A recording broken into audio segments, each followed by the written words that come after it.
You would be surprised how few people actually know anything about sake. One of the greatest misperceptions that there's no way it could be as complex as wine. It just looked much more attractive to young people. I mean, sake was what the old guys drank. You want to learn about it? Taste it and take notes. 50 brewers can take the exact same rice and make 50 completely different sake. And that's part of the vagueness and the fun of sake. You will leave here tonight and you will be confident enough to go into a restaurant and order sake and try it.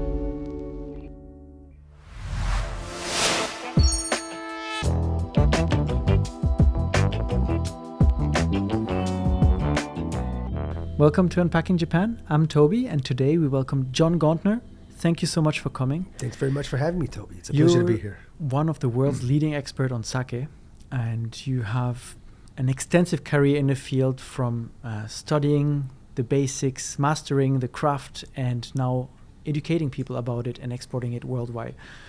We just had a sake brewer a few months ago on a podcast, and we talked about the brewing process, but today I want to know more about maybe the industry, your background, and how this all works, and how you go on about educating people about sake.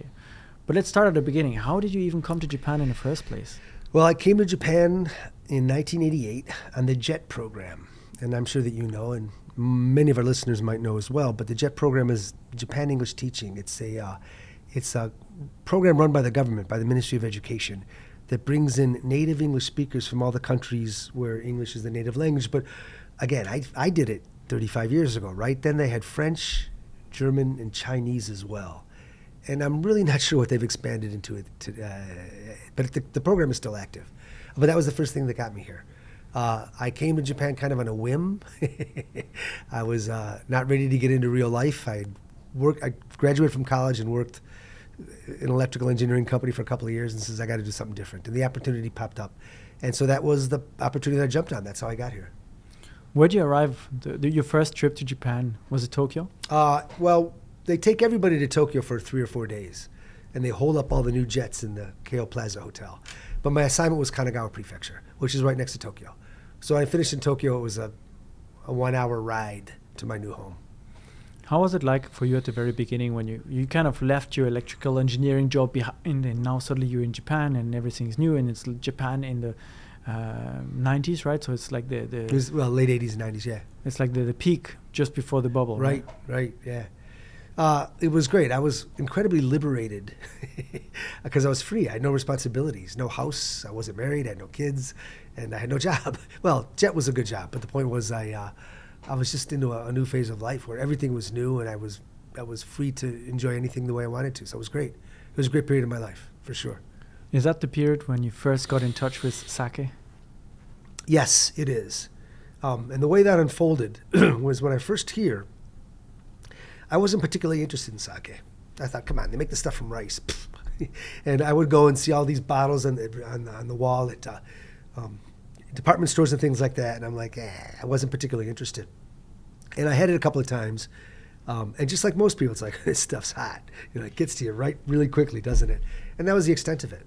But then it was New Year's Day in 1989, so I had been here, got here in August, so 4 months, right, 4 or 5 months, and I was invited to the house of a colleague, a teacher, someone older than me, that worked at one of the schools where I worked. And we enjoyed dinner on Oshogatsu on January 1st. And then after dinner was over, I'll never forget that. It was a big moment in my life. He came out holding 5 big bottles. And he held out a basket. He says, basket of Ochoko. He says, pick one. We're going to drink some sake. I'm like, all right, I'm game. And he had lined up 5 different sake. And that was the first time I ever had sake that wasn't hot. It was the first time I ever had sake that was served at room temperature. It was the first time I ever had premium sake, or not bottom shelf sake. It was the first time I ever sat down with someone who could explain it to me, right? And just, there were 5 completely different flavor profiles, and I was blown away. I was really, really blown away at how completely different they were. Then every question I asked fostered 10 more questions. And I just kept talking to the guy and drinking and talking and drinking, and I was just blown away immediately by how enjoyable this was. And that was the beginning. And after that, I would always go and try and find a sake that I've never had before.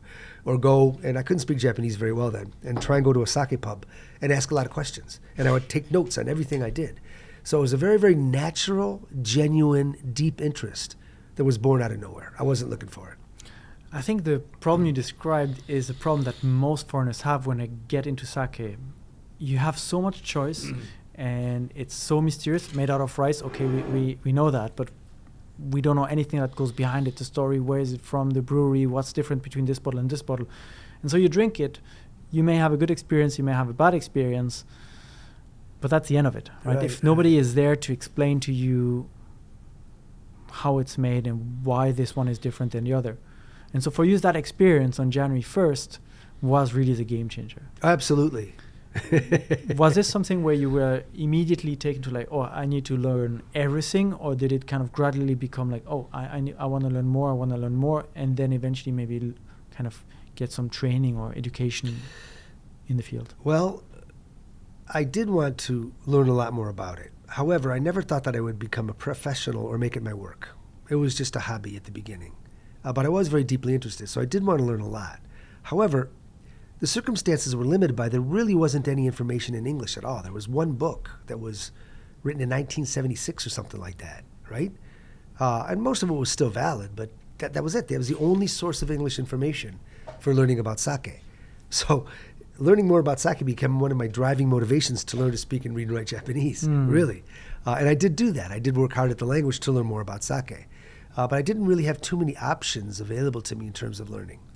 And so I did all I could, and slowly things built up. And the more you build up connections and language skills and things like that, the more doors open for you to learn even more and more. And then there's no end to it. I was going to get into that. Like, where do you start, or where did you start back then when there was barely any information in English? Now, luckily, we have books such as the 6 you wrote, which are available, the Sake Handbook and more, where people can learn in English easily. But back then, like, where was the starting point? Did you start with this one book that was from 1976? Yeah, that's all there was. And it was a decent book. I can't remember the name of it. Hiroshi Kondo was the author. The Book of Sake, I think that's it. But in any event, that was enough to get me started. But then you have to interact with people. You have to go out, and I joined a sake tasting club where I learned a lot. But everybody's very opinionated in clubs like that, right? Mm-hmm. But then I would go to retailers, right? And one thing leads to another. You go to a retailer, you learn about another pub. You check out this pub, you develop a relationship. You sit down, you show some interest, and all of a sudden the proprietor's like, well, actually, you're quite interested. Oh, in that case, why don't you try this? And let me tell you this, and let me tell you this. And I've always been studious. So I take notes, keep old notebooks and things like that. And then one thing leads to another. With a club I was in, I started to visit sake breweries. And then that's a game changer right there. And you meet people that will start to teach you more, and one thing led to another. Sake is very complex. On the recent podcast we had with Julia, who works as a sake brewer, she told me to not compare sake with wine too much, but just like wine, I feel like it's a complex beverage, and many factors can influence the flavors and so on. For you personally, what was it that was so interesting about the drink itself that you were like, I want to understand more how this is making sake so unique? I suppose when I started to visit breweries, you would see every single step of the process from beginning to end. And what was interesting to me is the next time I'd visit another brewery, they would explain the process again, but there'd be a step where they say that, for example, in the first brewery, Brewery A, we say we do it this way because it leads to better sake.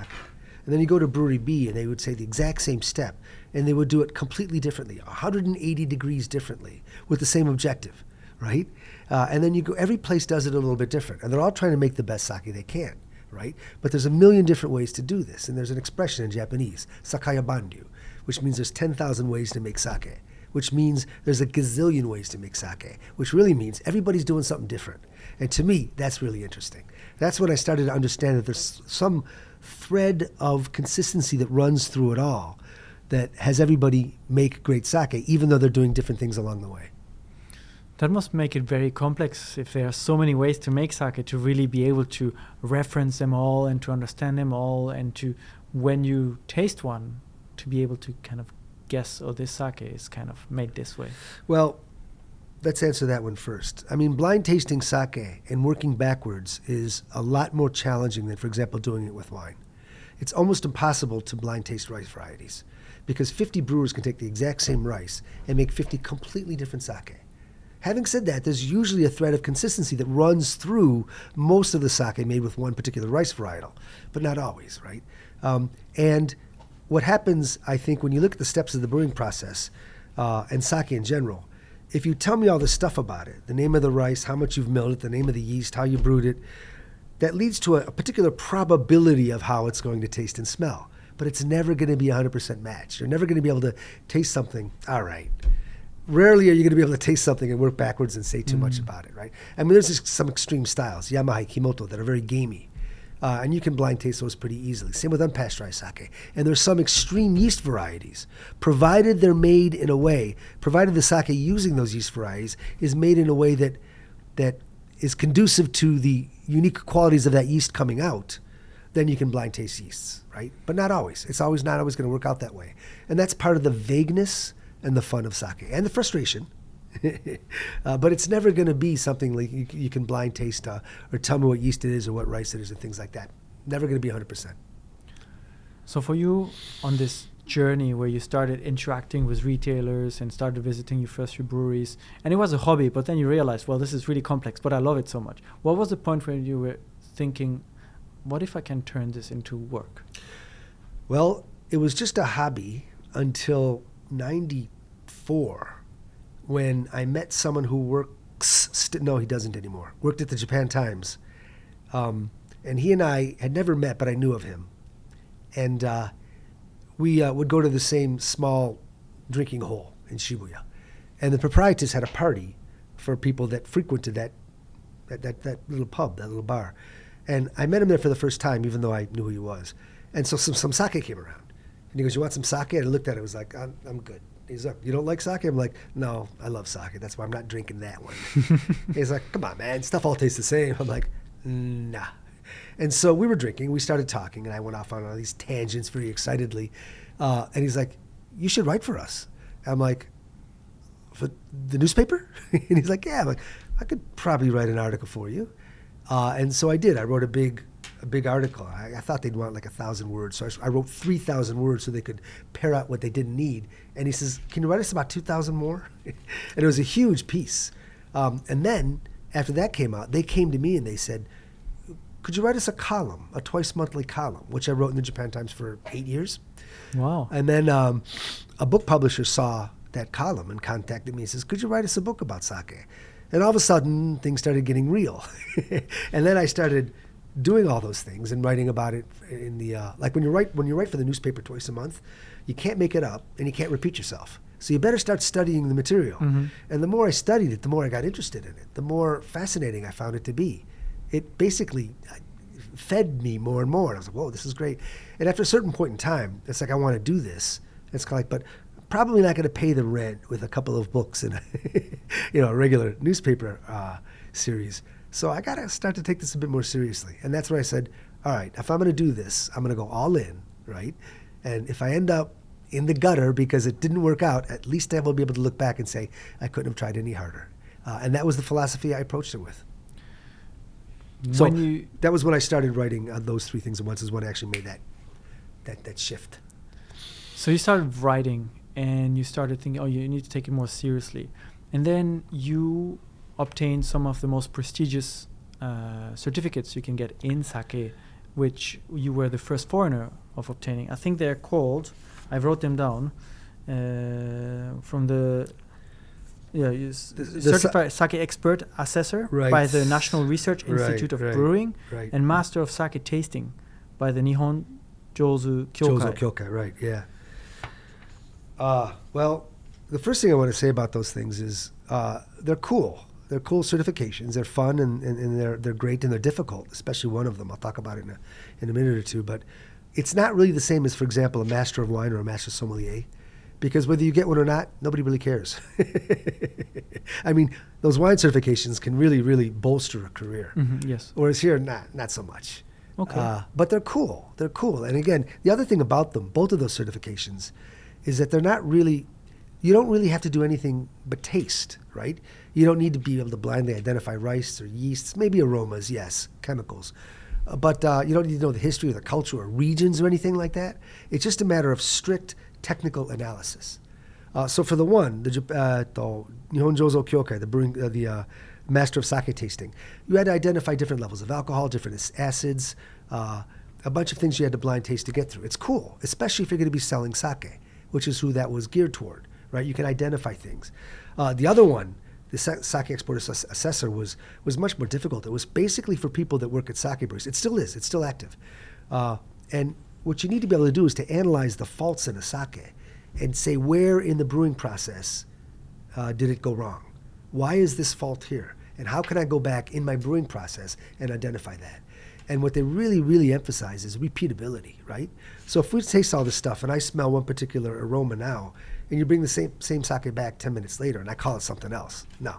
You need to be able to identify things with great regularity. And that was part of the tests. They'd give you 5 sake with the faults. You had to find the fault.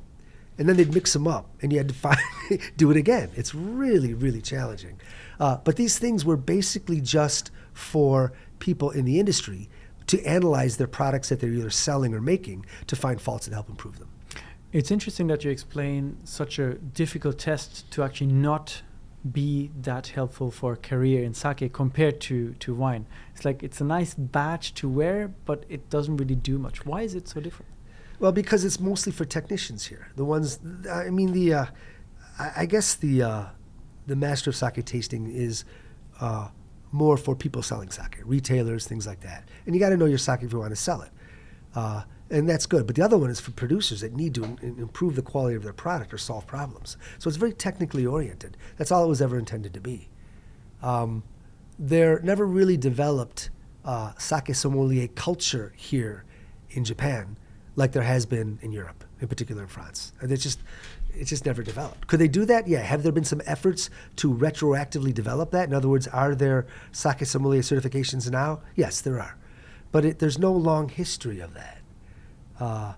And I think there's a number of reasons for that too, if I may continue. Yes, go on. I mean, if you look at if you look at the sake world, as I mentioned earlier when we were warming up and just chatting a bit, historically most sake breweries were brewed by most sake was brewed by breweries owned by aristocratic families that might have sold rice, might have sold silk, might have owned a whole lot of land, right? Oh, by the way, we got a sake brewery too. And as the centuries wore on, the only thing left in the family business was the sake brewery. But they were all local, right? At one point in time, there were 10,000 sake breweries in Japan. When I got here in '88, there were still 2,500. So sake stayed very local for most of its history. Again, into the 20th century, these large national brands started to develop and distributed all over Japan. But even today, I mean, one of the breweries that I export to the United States told me that 20 or 30 years ago, every sake that he brewed, everything he made, was sold and consumed within a 4-hour pickup truck ride from the brewery. It didn't get out beyond that, right? And so everything really, really stayed very local. So when you went to a restaurant to drink, you basically had local stuff. There wasn't a huge list of 40 sake for you to choose from. Another reason is if you look how sake and food pairing developed in Japan, basically sake has components that develop to go really well with washoku, which means it complements the basic raw materials, the fish, the vegetables, whatever it is. And so rarely do you have, I think you can go to Paris in the 1700s in a good restaurant, you'd have a wine list, right? Even today in a lot of traditional Japanese restaurants, you don't have a list, you've got 1 or 2. They're gonna go well with the food. But this whole culture of having a whole huge list of things never really developed in Japan. We'll give you the local stuff, trust me, it's gonna be good, and it would. But so there was never a need for someone to guide you through the whole list of sake because there wasn't one. There was a couple of selections, one for warm and one for cold. So the culture developed completely differently. Interesting. And then, therefore, these kind of certificates didn't really play any role. They were not needed, and they were established later because there was a need maybe to establish some general consistency with the field of the experts. But for you, they were never a goal to reach when you started diving into sake after writing your first few columns in Japan Times. What was it that you really got interested into writing when you really started having to make something new every 2 weeks and couldn't repeat yourself anymore? Again, it was a very genuine, pure, deep interest in sake. At the beginning, I wasn't really fond of writing. It was just a tool to keep me close to sake. Eventually, I learned that I really do like it. I do like writing, and I do like writing about sake in particular. So the sake led to it, really, to be honest with you.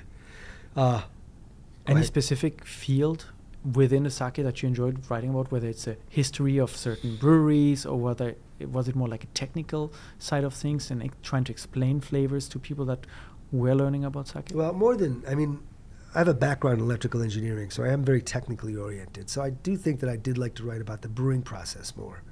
But not everybody's interested in tech. I mean, if we're drinking a glass of sake here, I want to know the history of it. I want to know why these flavors are the way they are, right?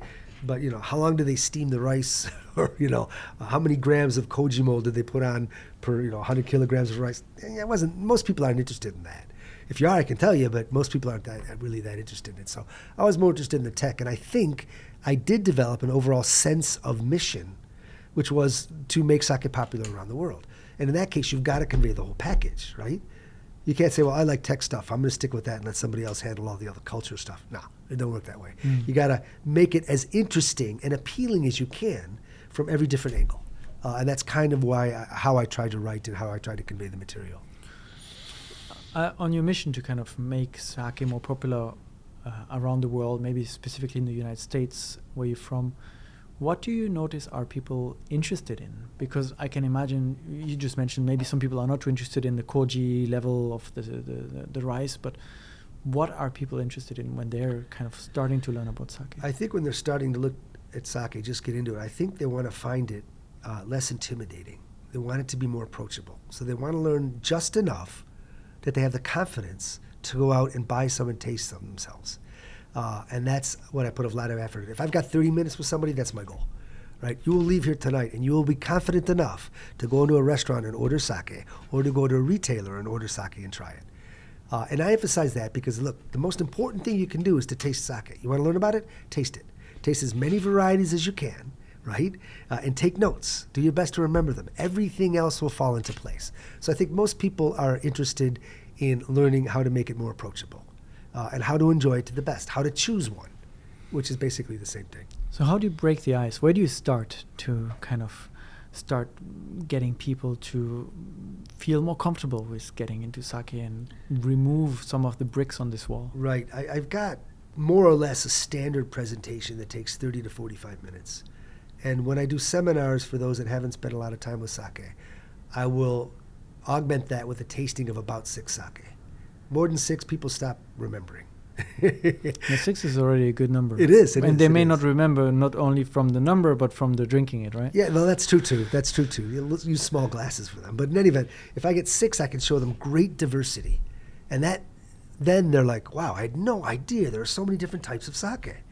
Any more than 6, they're right, like you said, the alcohol takes over, their sensations start to get dulled a bit. So I like the number 6, but I've got this 45-minute presentation where I'll just start, what is it basically? An alcoholic beverage, it's brewed from rice, and it's not simply fermented, it's not distilled.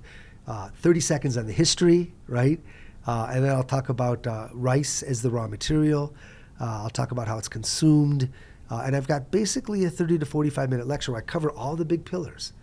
And over 30 years of doing this, you keep doing it till you see people nodding and not going like this. And they start to nod throughout the whole presentation. And they're getting it. And if they don't, you tweak it. You adjust things. So I've got a presentation where I check all the boxes in a very logically progressive order that keeps people with me. And then they taste after that. And I think that helps quite a bit. You decided to kind of create your own curriculum for teaching people, right, and not go some of the, let's say, traditional routes or schools of sake that were already there. What was the reason for you deciding to make your own, and what were the benefits that you saw in that? I had a very clear audience in mind. So as you briefly mentioned, I do have an export company. I export about 19 brands, almost exclusively to the United States. And in working with the importer over the years, we would try and go sell sake, and I could see what people's resistance was. And again, a lot of people have a wine background, and so you're going to have people with a good, solid wine background most of the time. So if you use that as a place to leap off from, as a place to start from, and make that assumption, you really can tweak your conversation in a way that they're ready for it. So I had a very, very clear objective and a very, very clear audience in my mind. My mind were people that were going to be selling sake. It could be an importer that was trying to sell it to a distributor that already had 1,000 wines and they're like this rice-based stuff, or it could be distributors trying to sell to restaurants, or it could be a waiter or a waitress on the floor of a restaurant trying to sell it to a customer that would enjoy it but has no idea what you're talking about. But you're going to be passing this on. And so I developed the course in ways to make it easy for those people to do what I knew that they wanted to do. And it was very clear. These kinds of people will get the sake, and they're going to be selling it to someone else. And these are the questions they're likely to be asked. So I would teach the course, I still do, teach the course in a way that arms people to ask the questions that I'm sure they're going to be asked as they do their job. So it's more like a B2B course, so to say, not directly. Now it's also used, of course, by the end consumer, Right. People like you and, well, not you, but me, who would try to learn more about sake. But initially you were thinking, I'm going to teach this to people that want to sell sake. Absolutely. And that's why it's called the Sake Professional Course. It's like, normal consumers don't need all this information. However, over time, the population shifts. I mean, I still have a lot of professionals. I think I'm getting more and more consumers that just want to know as much as they can about it. But you are correct. It was geared for professionals initially. When you go through your first presentation, you said like 45 minutes-ish and 6 sakes. What are some of the most common misconceptions you get, or recurring questions that come again and again that you're like, no, this is wrong, this is not sake? Well, I'd like to answer that question and split it up into two parts. One is by people on the street and how they feel about sake, rather than those in a course I might teach. But those in the street, I'm sure that they all think it's supposed to be consumed hot. Many of them think it's distilled, believe it or not. I mean, it's 18%, well, right, 15 to 20% alcohol. But a lot of people still think that sake is distilled. They think it's powerful. They think it gives you a hangover. Anything does if you drink enough of it. Anything does. Anything does, for sure. So I think those are some of the misperceptions. And one of the greatest misperceptions, I think, is that they think there's nothing subtle about it, that there's no way it could be as complex as wine. And that it all tastes the same. I mean, it's made from rice, right? And those are the major misconceptions that people that haven't had any experience with sake have. Those that actually sign up for the course probably have more advanced misperceptions. I don't know if that's an oxymoron or not. I guess. In other words, they might not know anything about regionality. They might assume that the more you mow the rice, the better the sake is, period. No more questions about that, right? People don't really know what the role of koji is, and things like that. So there's a lot of misperceptions that are a bit more advanced in the place from which they start. You mentioned regionalities. Let's talk about this a little bit. We got a lot of time. We've got a lot of time. We've got plenty of time. I'm always curious because just rice itself, right. There are some sayings that go, some people in Japan are able to tell you where a grain of rice is from tasting it. And surely rice in different regions in Japan tastes different. But now when it comes to sake and you just drink the beverage, are you able to tell when you drink something it's from this area of Japan or from this specific region, just from the sake? To a certain degree. And as we were talking about something a few minutes ago, and I kind of forgot what it was, but if you try and blind taste the sake, this was it. You could say, all right, it might, it's probably this particular yeast, but it might not be, right? Or it's probably this type of sake, but it might not be. It's really hard to nail sake in that way. There's probabilities. It's kind of like quantum mechanics. There's clouds of probability, but no certainty. And it's the same way with regionality in Japan. And if we looked at regionality in Japan, the 30-second version is Japan's very long north and south, right? Northeast to southwest. Like 3,000 kilometers-ish, something like that. But up north in the northeast, it's very cold. And so the rice that grows up there has smaller grains. You ferment at lower temperatures, and you mature at lower temperatures. So like a lager, it's going to be crisper, right? It's going to be lighter. It's going to be cleaner. The farther west you go, the sake rice grains are larger too, and they'll dissolve more readily and give you more flavor. But also, you ferment at warmer temperatures, and you will also mature at warmer temperatures. That brings out much more flavor, heaviness, and richness. And that'd be much more like an ale. So what we're looking at now is one way to look at regionality is from northeast to southwest. It goes from very delicate and fine-grained to very rich, broad, and earthy as you go farther west. However, along the way, it's not a continuum, right? Along the way, there's going to be prefectures that completely shatter the progression of northeast to southwest. There's going to be exceptions. Furthermore, within any one given prefecture that has a style that can be associated with the sake in that prefecture, you're going to have exceptions. For example, if we look at now let's just pick Niigata Prefecture. Very light, clean, and dry sake in Niigata Prefecture. You're going to have a couple of sake that are rich and heavy. So you can't really get complete consistency in style throughout any one region. So yeah, it's got regionality. And the shortest way to look at it is the farther southwest you go, the richer and earthier, more big-boned the flavor profiles get. However, there's going to be exceptions of entire prefectures, and with any one prefecture, there's going to be exceptions in there. So it's vague, just like everything else related to sake. So there's no kind of easy way to categorize sake. Yeah, that's true. There isn't one easy way that's dependable, right? You can't do it by rice variety. Yeast, not necessarily, because people use yeasts all over the country. Everywhere in the country uses just about every kind of yeast. Even in terms of fermentation temperatures and storage temperatures, because 100 years ago, they were stuck with the ambient temperature, right?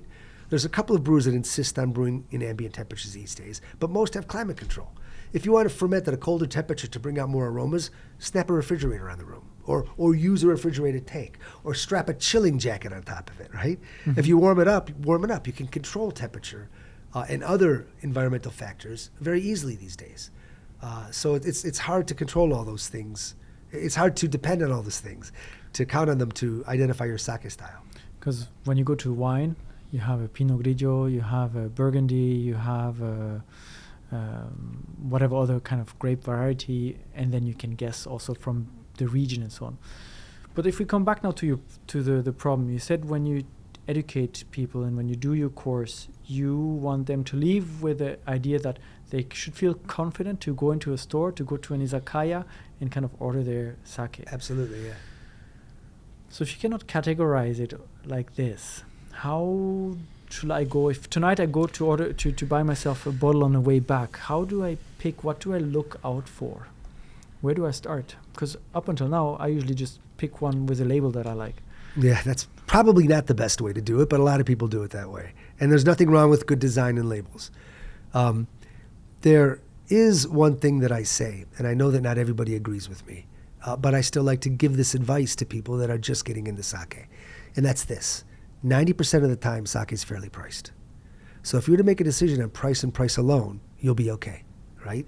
And the way I like to word it is that, for example, if I were to give you a sake that's 900 yen a bottle and put another sake here that's, let's say, 2,000 yen a bottle, right?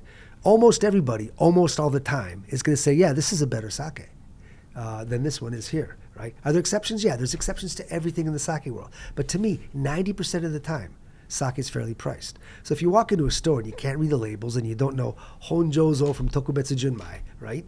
And you know what Nama means or anything. If you made a decision on price and price alone, you'll be satisfied. You'll probably be satisfied. And then you can go up and down from there.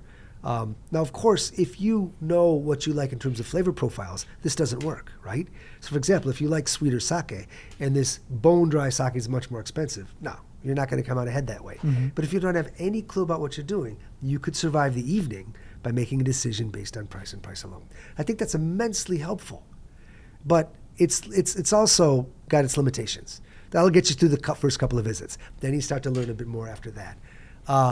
I would probably then next look at ginjo types versus types made with less highly milled rice.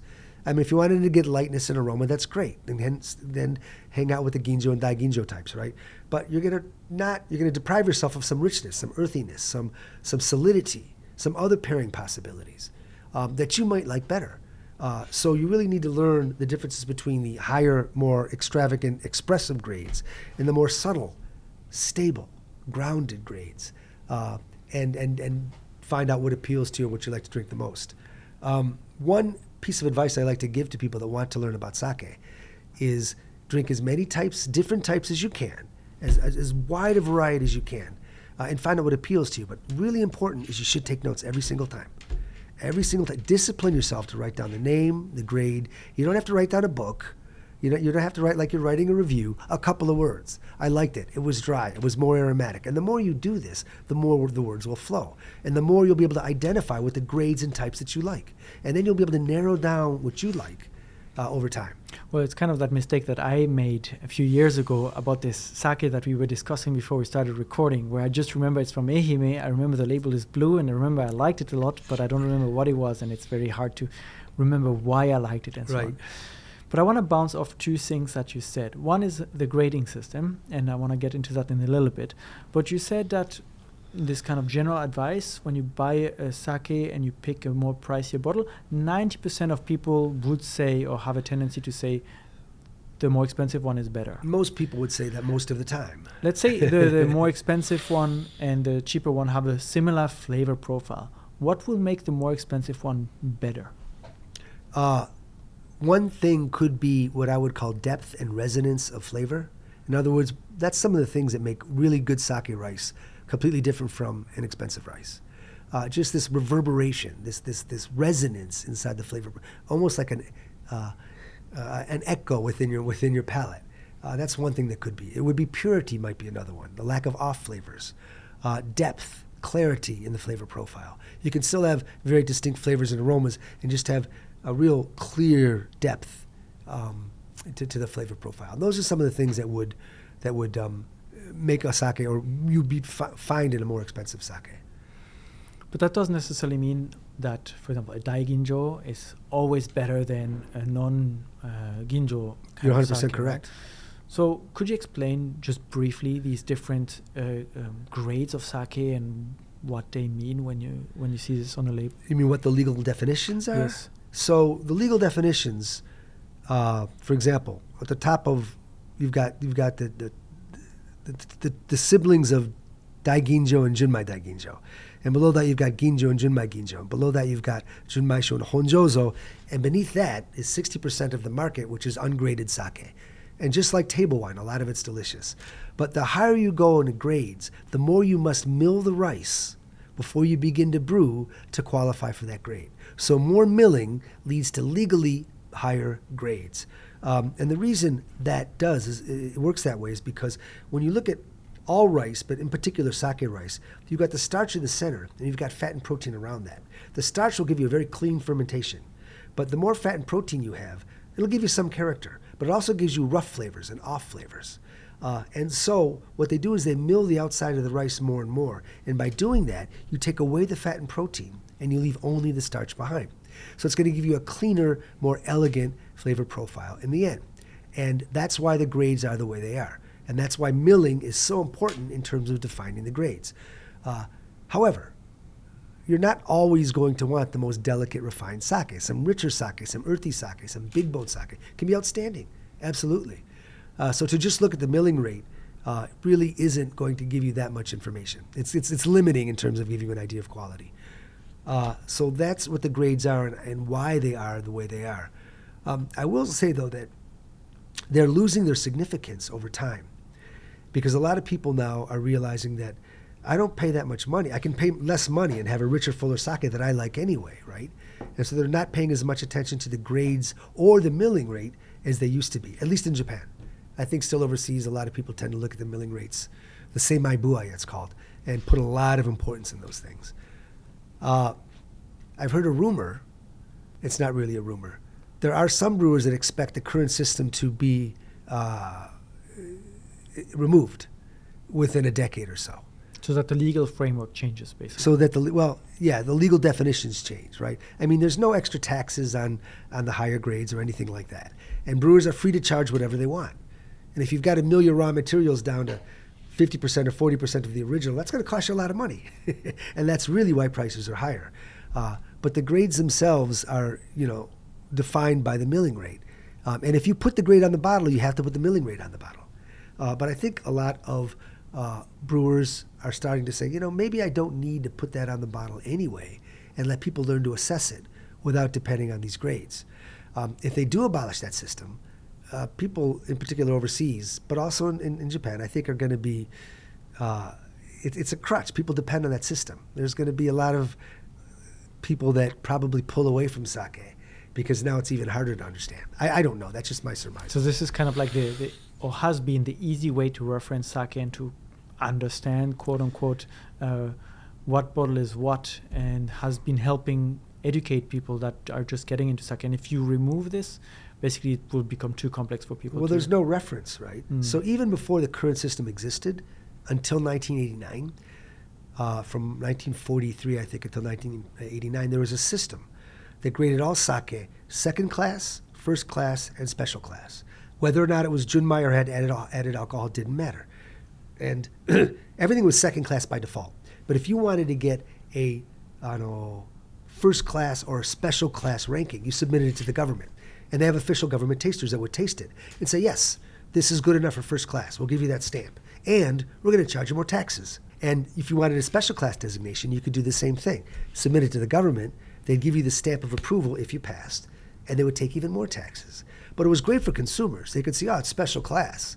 I don't know that producer, but it's going to be better. I'll pay more for it. I know I will, but I can count on it, right? Because the government certified it. And there are problems with that system, too. A handful of problems. International commerce problems arose, but also consumers started to ignore it, and brewers started to not submit their best sake for the highest classification, things like that. And so they changed the system in 1989. So my point is, before the current system, there was a support system of grading before that as well. It was simpler and probably easier for consumers too. So now that one's gone. If we take away this one too, I don't know how consumers will react. I admit the current system has a lot of faults, but it's probably better than nothing. This may affect how the younger generation so on kind of drinks sake and gets into it. And generally speaking, I feel like, at least according to some numbers published by the government, sake consumption is on a decline here in Japan. Why is the trend downwards? Again, you got a couple hours, right? Yeah. One of the biggest reasons, I think, is because almost all sake breweries historically were family-owned businesses. They didn't market so much. They had a local market. You didn't have to market against this beer stuff or this wine stuff or this whiskey stuff. We got our local market. It's cool. And also, you've got, now there's about 1,150 breweries, but again, back when there was 3,000 or whatever, they were all off handling their own neighborhood, their own local market.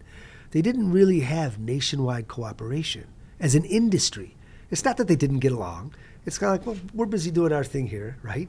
And we're getting along fine. So you didn't have a national group of breweries working together to market themselves. And so it really ended not getting marketed too well at times when it should have been marketed better. Even today, if you look at sake breweries, I mean, again, almost all of them, I would say most of them for sure, I don't know if I'd say almost all of them anymore, are still family-owned operations. You just don't have the capital of, for example, a corporation that has lots of investors, right? Big alcoholic beverages corporations have huge marketing budgets. It's not going to happen with a family-owned business. So marketing, I think, is one thing. Probably almost everything, really. As time went on, because sake never really appeared so fashionable to young people, they started to move away from it. Other things that marketed better, right? Be it shochu, be it mixed drinks, be it wine, be it whiskey, be all those things. It just looked much more attractive to young people. I mean, sake was what the old guys drank. And that still persists today. However, I will say the current young generation of brewers, there's been a changing of the guard recently. And a lot of younger brewers are taking over from their fathers. And so they're much more active in marketing very well. Design, appeal, labeling, things like that. And of course, sake flavor profiles, which are changing, getting more expressive too. So I do think there's been a good shift towards positive marketing, positive image, which is really sake's biggest problem.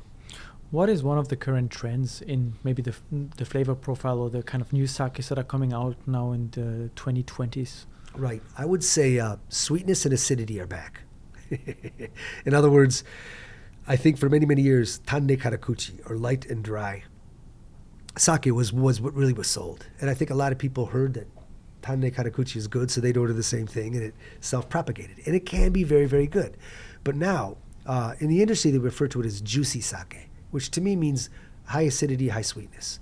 And it also means to me, I haven't really heard other people verbalize this, but a real long finish, right? I think in the 70s and the 80s, a lot of sake connoisseurs like a very quick finish. You taste the sake, it's gone from your palate right away.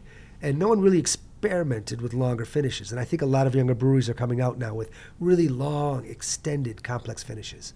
And I think that those are some of the things that are popular today. Certainly, pronounced aromatics are as well. A lot of tropical fruit, apple, things like that. Those can get overboard pretty quickly. But I still think a lot of young people like that. Are the trends and the preferences the same here in Japan and what, for example, is popular in the United States? Well, that's actually a really good question that I'd wanted to comment and I was afraid I'd forget. In the United States, in particular, and I'm American, and in the United States, I've been working with these things for a while, they like really expressive things. For example, they've taken traditional French wine styles and just blown the aromas off the top, right? Look at traditional British and German beer styles. Well, let's triple the amount of hops, right? Everything's got to be an IPA or a double IPA or a secret probation IPA. I mean, Americans like really, really expressive, intense things. And that goes for the sake too. They like aromas in the sake, especially if they're paying a lot of money for a daiginjo or a Jinmai daiginjo. Some of my favorites are not very expressive. I mean, they'll have aromas, but mild, gentle, subdued, restrained, but just in perfect balance, right? But if an American consumer were to pay something, maybe, I don't know, $80, $100 for a bottle of sake, they want aromas, damn it. They paid for those. It's a daiginjo. I want aromas. And they probably insist upon them more than, for example, a Japanese consumer might. You mentioned that some of your favorite might be kind of more subdued in the flavors and aromas. Absolutely. What are some of your favorite sakes? Well, if I were to describe my favorite style of sake, this is what it is. I'm talking with a friend. I take a glass, I sip it, right? I've never had it before. I put it down. I go back to the cover. 3 seconds later, I'm like, whoa, that's really good. In other words, it's not so overt. It doesn't grab you by the throat and say, listen to me. But subtly, intuitively, the goodness comes to me. I tend to like less pronounced styles. I don't like really, really big, bold flavors so much. There's exceptions to that. But most of the sake I go back to over and over again are subdued styles, somewhat restrained styles. Yeah, I like traditional yeast more than modern yeasts, traditional styles more than modern styles. Again, most of the time. Once in a while, just like I like an IPA once in a while, I like a really expressive sake sometimes too. But most of the time, a bit more on the subtle side. Is there a best way to taste it to really get the full flavor? Because I can imagine if you drink a sake but you don't have the right food with it, or you just drink it in the wrong context, or you had something else before, the flavor may be affected too, right? You're 100% correct. And to me, there is no one universally perfect way to taste sake because it's got to go through a lot of things to assess it. In other words, you need a full bottle. You need to have it with some food this time, some other food the next time, different temperatures this time, things like that, right? You need to put it through the gamut. You need to put it through the obstacle course to really see all angles of it. To taste a sake with just one sip and assess it is really limiting. It's really limiting. I mean, you do your best to do it when you're a professional, but like you said, if I served it with this food or if I had a really dry sake before it, it's going to taste sweeter than it normally would otherwise, right? Our body condition changes. You know, if I've got a cold, I'm not going to smell things as well. So to have one way to do it, it's not going to be a universal way. Personally, if I'm tasting a sake critically, I use a traditional cup, but it doesn't have to be that way. I like a wider mouth with a good amount of surface area in the sake, right? So it gets exposed to the air. Mm-hmm. And that releases all kinds of things, not just fruity aromas, but others as well. Some that might not be as complementary as others, but you want that. And I like to taste it at basically room temperature. You see the most. It might not be the best temperature at which to enjoy it, but to taste critically, right? To say, okay, what's behind this sake? I like to use it closer to room temperature because that will show you warts and all, strengths and weaknesses of the sake. And then I might finish that and say, actually, that should be a bit more chilled. Or I like it at room temperature. I try warm this too sometimes. But to me, the short answer is I would do it with a fairly large vessel that exposes, a lot of air can get in there, but exposes a lot of surface area. And also I do it closer to room temperature. That's the best, fairest way to do that. If you do that for all the sake you taste, I think that's an even playing field. So these are like decades of experience studying, learning about sake that are talking here. And you had to find a way to compile all this knowledge, right? So you've written books, and you also founded Sake Today as a website where you kind of put information out there. You're behind the mic of the Sake on Air podcast where you comment on sake breweries and so on. How do you keep all this information kind of organized and structured for people to catch up and to learn and find their passion for sake like you found yours? It is a formidable amount of work, and I just do my best. Seriously. I actually do work quite hard. And I do complain how busy I am from time to time. But you just do your best. It is a lot of material to maintain. For the record, my website is Sake World with a hyphen, Sake-World. Sake Today is an actual printed magazine with which I'm involved. The publishing company I'm a partner with a publishing company, and it's a quarterly publication, beautiful color publication, and we've been doing it since 2014. So it's actually been around 10 quite a years. bit. Yep, 10 years. Congratulations. Yeah, I highly recommend everyone to check it out, Sake Today. For the books that you've written, do you have to pick specific topics and you just talk about this area of sake when you write one book, or is it because it's such a complex world of sake, right? So if you have to break it down, do you always have to separate? In this book, you're going to talk only about the rice and the brewing process. In this other book, you're going to talk about the flavor profiles. In this book, you're going to talk more about how to enjoy it, or right. Well, how do you structure all this information? So about 3 of the books that I've written follow the same pattern, and that was pretty much dictated by the publisher, because quite frankly, publishers have to sell books, and if it's too much of a pigeonholed or narrow topic book, they're not going to be able to sell much of it. So they say, okay, here's what you write about the history, the basics, and you can always rewrite it different angle, right? And then you have to introduce a number of sake. So there are 3 that I did it like that, and that was what the publisher wanted. Another book that I wrote it in English and my wife translated it into Japanese, was the sake world from a foreigner's point of view. Interesting anecdotes, things about how sake was going overseas, things about how wonderful it was in Japan, but yet Japanese people might be so close to it that they don't recognize that anymore. And that I just wrote freely. And my wife translated it as I was writing it, and the publisher loved what we did with it. Another one I did on restaurants in Tokyo. And then the most recent one I wrote, Sake Confidential, which is my favorite of my books. What I like about it is I cover the basics really quickly, because there's so much material out there, right? There's probably 10 good books on sake out there now, probably more. And any one of them will teach you the basics. So to go back to the basics one more time didn't really make much sense. So I took about 20 or 30 topics that I was like, oh, this is what you really hear, but here's the truth. And I really enjoyed writing that book. It was kind of like an inside look, or I don't want to say an insider's view, but cutting through the nonsense and getting to the core of the issue here. Like, for example, don't pay attention to the Seimai Buai. Or what is Yamahai really? Because most people talk about it, but nobody really knows what's actually taking place. Or things like that. And I really enjoyed that book as well. So 3 of them, I guess, were constricted to one pattern. And the others, I was able to kind of do a bit more with what I wanted. Any more books you're planning to write on sake? Actually, not at this point in time, because it's hard to find a full angle to fill a book. And you can do a lot of stories on breweries and things like that. And that's good. And when I do get around to writing another one, it'll probably be going to some of my favorite breweries and writing up a long piece on them. But I publish an industry newsletter that's kind of taking up my writing efforts right now. And I'm kind of quite pleased with that. Again, it's called Sake Industry News. And I think that if 2 salespeople in New York City that sold French wine, competitors, were to bump into each other in the day, they would start to talk about the wine market in France.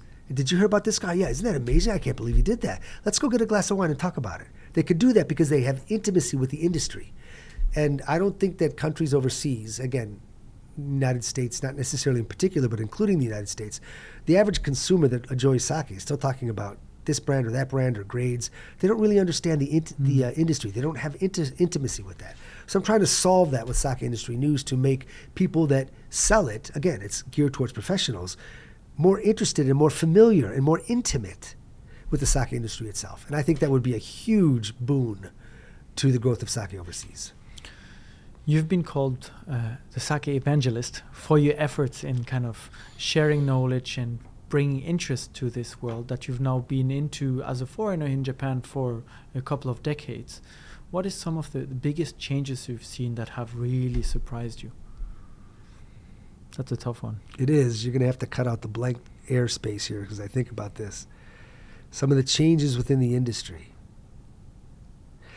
The willingness of brewers to become more active in overseas market is a huge one. I think a lot of brewers, until very recently, were like, export? Nah, it's a hassle. I don't want to deal with that. You ship it to the importer, you never see your money again. I don't want to deal with, I don't speak English very well. I don't want to have to market it, do this, do that, tweak labels. Nah, I'm good. And now it's really a very, very, very important part of the industry. And very few brewers are reluctant to export out. They would love to get into it. That's probably one of the biggest changes. Certainly, I technically saw a shift from more restrained flavor profiles and aromatic profiles to much more expressive ones. But that's actually come back a bit, right? Got really, really wild aromas, and they've come back a bit.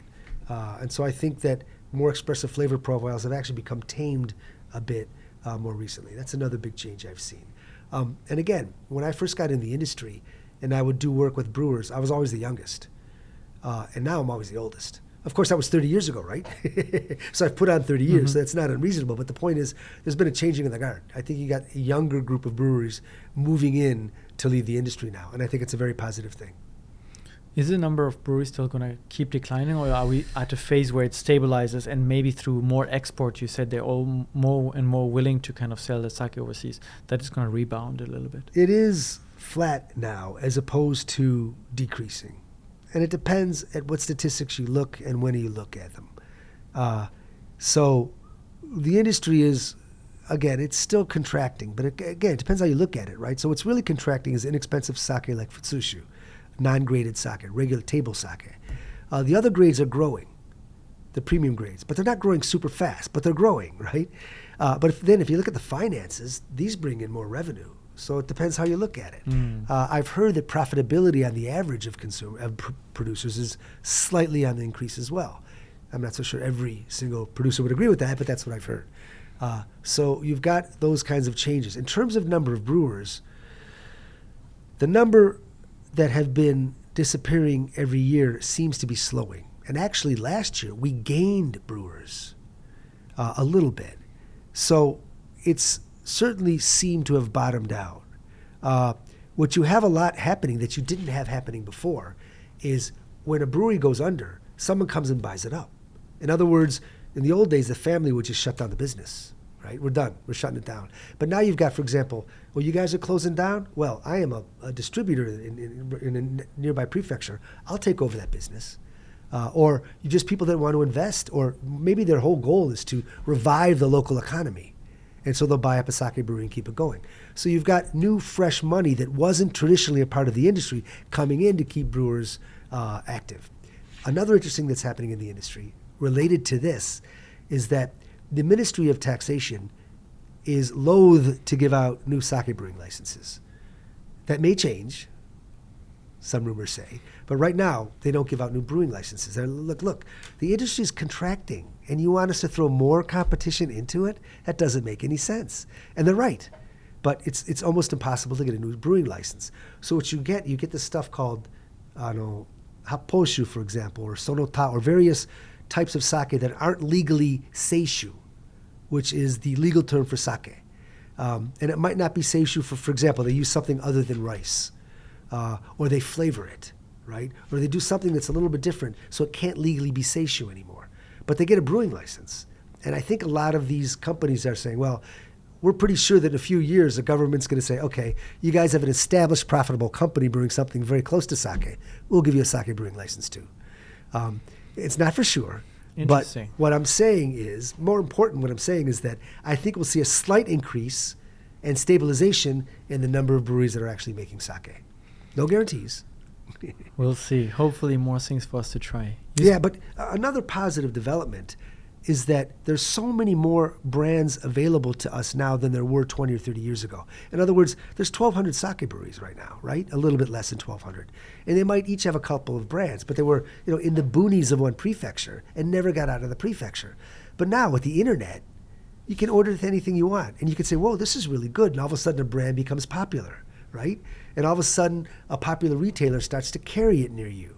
And so you can walk into a sake shop now, even after doing this for 30 years. I walk into some nice sake shops. I'm like, I never heard of this. What's this? And it's fun. So even if we don't get more breweries, we're going to see more brands, much more available to everybody. And I think that's a real positive development as well. 3 decades of educating people on sake, writing columns for the Japan Times, writing books, print magazine, and more. What is left for you to do in the educational side of sake? We're just getting started. You would be surprised how few people actually know anything about sake outside of Japan. Seriously. So it's just barely scratched the surface of what has to be done. And again, I do educational programs. A lot of people are doing educational programs, or several other organizations. And any decent distributor will have an educational program happening too. So there's still a lot of education happening. Even if people are starting to learn it, familiarity is still, we have a long way to go. In a way, would you say that you've put out the foundations for people to kind of build their knowledge upon? I suppose, but I wasn't the only one doing it. A lot of others were as well. So those of us that have been doing this for a while have started to lay the foundation. And I've always had the philosophy of training people that will replace me. Somebody that will outdo me. Somebody will do what I'm doing better than me. And when you do that, you succeeded. And I think there's a lot of people that are doing a whole lot of great things about sake. So I think it's a pretty bright future, actually. I'm just wondering now, with all the time you spent at breweries, tasting sakes, in izakayas, at shops, drinking, have you ever considered working at a brewery yourself? I have, but I know that I don't have the mental or physical stamina to do it. I just know I don't. It's a tough job. It's a very tough job, mentally as well as physically. I don't have the stamina. I'm interested, but it's much easier for me to just jump in once in a while and say, oh, that's pretty cool.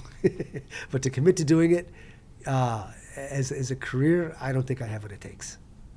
So if someone is now or has listened to this podcast as we're coming to a close here and is interested in getting started, which one of your books should they get first, and where should they start learning and studying about sake? I would say dive right into Sake Confidential, because the basics are there, and also the basics are everywhere. I mean, you can pick it up on the internet, but I cover them too.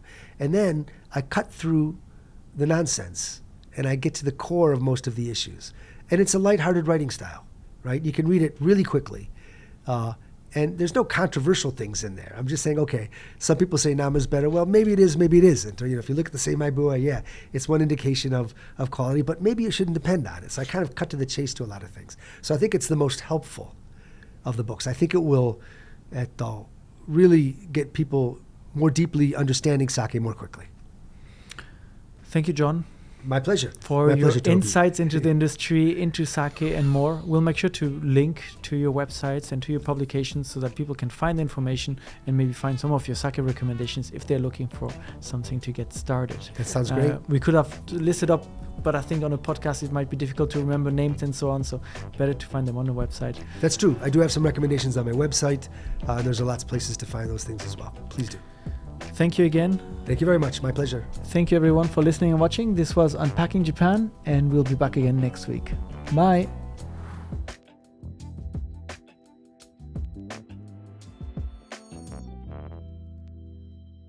Are you looking for another podcast episode to listen to next?